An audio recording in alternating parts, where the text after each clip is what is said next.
Cristiano Ronaldo রোজা রেখেছেন, বিষয়টি শুনে হয়তো চোখ কপালে উঠবে সকলের, কিন্তু তারই এক ক্লাব সতীর্থ বিষয়টি নিশ্চিত করেছেন।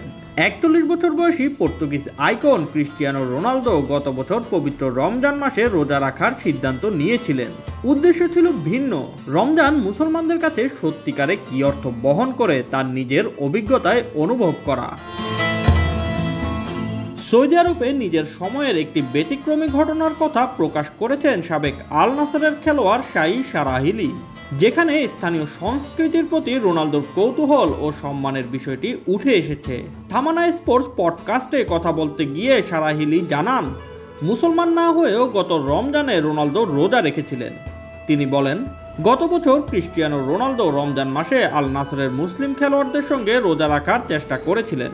তিনি 2 দিন রোজা রেখেছিলেন, যাতে মুসলমানরা রোজার সময় কি অনুভব করেন তা তিনি উপলব্ধি করতে পারেন। বিশ্বজুড়ে মুসলমানদের জন্য 2 দিন আগে শুরু হওয়া রমজান উপলক্ষে এই ঘটনাটি নতুন করে আলোচনায় এসেছে। রমজান এলেই ফুটবলে একটি বিতর্ক সামনে আসে।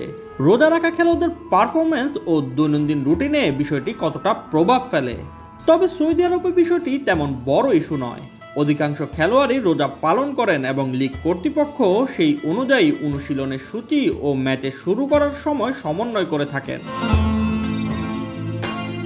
রোনালদোর এই স্বল্প সময়ে রোজা পালন ইসলাম ধর্ম নিয়ে জানার প্রতি তার আগ্রহকে প্রকাশ করে।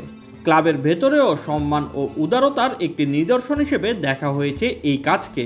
মাঠের বাইরে তার পেশাদারিত্ব ও নতুন সংস্কৃতির সঙ্গে মানিয়ে নেওয়ার সক্ষমতার আরেকটি দৃষ্টান্ত হিসেবে রোনালদোর রোজা রাখার বিষয়টি বেশ প্রশংসিত হয়েছে। Shoaib Shams, BD sports time.